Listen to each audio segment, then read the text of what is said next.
For centuries and even today, the scholars of Mohammedan Islam assert that both the Hebrew Bible and the New Testament are not the originals revealed to Moses and Jesus, but are the product of alterations and perversions by their later followers. On what basis can they prove their allegations? It was Ibn Khazim in 1064 who was the first Mohammedan to charge that the Bible has been corrupted and falsified by the followers of Moses and Jesus. This charge was made in a last-ditch and desperate effort to defend Islam against Christianity, because he came upon the many serious and unexplainable contradictions and differences between the Quran and the Bible. Believing by faith that the Quran is true and incorruptible, Ibn Khazim had absolutely no choice but to come to the conclusion that then it must be the current Bible that is false and untrue, especially since Muhammad instructed his followers to respect the Bible in the first place. Therefore, the present text must have been falsified by the Christians and the Jews after the time of Muhammad. His conclusions and arguments are not based on any original historical facts, but entirely upon his unshakable faith in the truthfulness and divine origin of the Quran.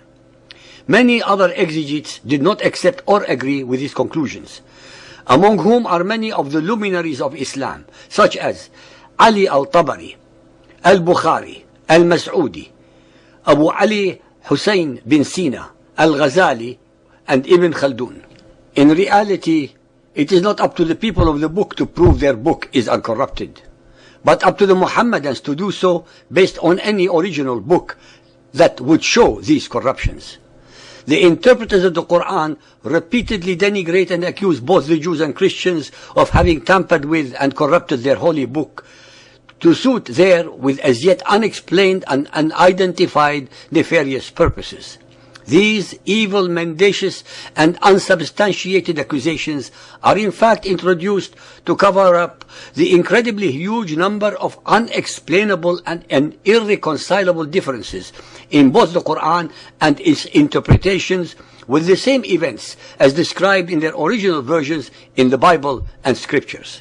Hence, with an extremely simple and general sentence, they, the followers of Muhammad, attempt to dismiss and gloss over all these discrepancies as items that have been modified deliberately and presumably with diabolical premeditation by the Jews and Christians to deprive Muhammad and his followers of their rightful place among the divinely revealed scriptures.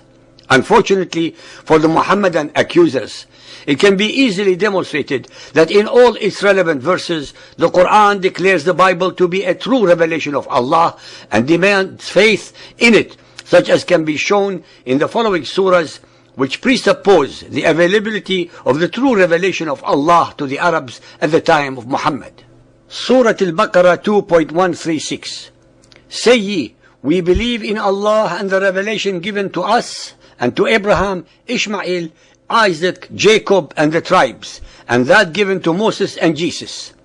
Al-Baqarah 2.285. The apostle believeth in what has been revealed to him from his Lord, as do the men of faith. Each one of them believeth in Allah, his angels, his books, and his apostles. We make no distinction, they say, between one and another of his apostles. In the above verses, the Quran makes no distinction between Allah's revelation. That is, they are all true and uncorrupted. Surah Ali Imran 3.3.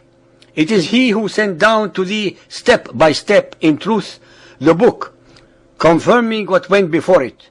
And He sent down law of Moses and the gospel of Jesus before this as a guide to mankind, and He sent down the criterion of judgment between right and wrong.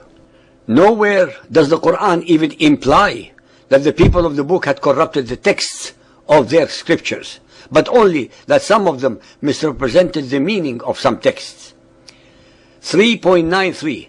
All food was lawful to the children of Israel except what Israel made unlawful for itself before the law of Moses was revealed. In the particular case above, the Quran implies that the children of Israel corrupted some of Allah's commands before the revelations to Moses and not after. Surah An-Nisa 4.47. O ye people of the book, Believe in what we have now revealed, confirming what was already with you. If, as Al-Khazim and other followers of Muhammad insist that the people of the book have corrected the books, they could have done this only after Muhammad's Quran and not before, since this verse clearly shows that the Quran is confirming these same previous revelations and would not have done so if they had already been corrupted. Surah Al-Ma'idah 5.44. It was we who revealed the law to Moses. Therein was guidance and light. By its standard have been judged the Jews, by the Prophet who bowed as in Islam to Allah's will, by the rabbis and the doctors of law, for to them was entrusted the protection of Allah's book, and they were witnesses thereto.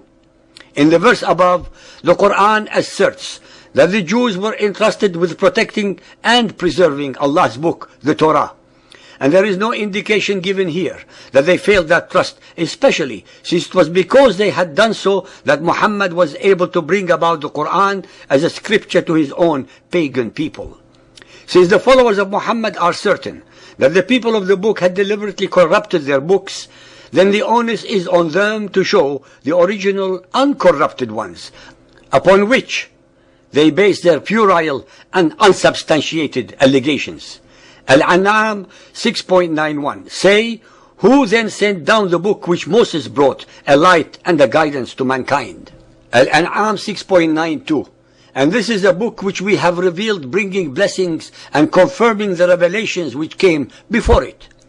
It would defy logic and intellect to believe that the Quran would have used corrupted books as confirmation of its own authenticity. Nowhere does the Quran ever imply that the text of the scriptures of the people of the book had been tampered with or corrupted. Since this is the case, then any alleged corruptions would have had to have happened after the Quranic revelations. If so, then the Muhammadan accusers have an unenviable intellectual, theological, and historical magical act to perform. 1. They have to prove the most stupendous and massive literary editing ever performed in the history of humanity. That the Jews and Christians were able to alter the text of every single book of theirs all over the world, in every country, in all the languages that the Bible was written in, with the consent, agreement, and collusion of all the Jewish rabbis as with all the Christian priests, without leaving a single copy of any original Bible. 2. To believe that the Jews and Christians were able to accomplish all the above without leaving a trace of such a conspiracy requires a human mind and intellect that also believes in flying elephants and that the moon is made of cheese. 3. The listener should be aware that every commentary in every Quran attempting to explain the Quranic verses is based upon the very same allegedly corrupted Bibles. 4. The onus is upon the followers of Muhammad to prove their case by showing mankind a single, original, uncorrupted Bible upon which they can rest their fallacious, insane, contemptible, and ignoramus allegations. 4. It is the simple case of put up or shut up.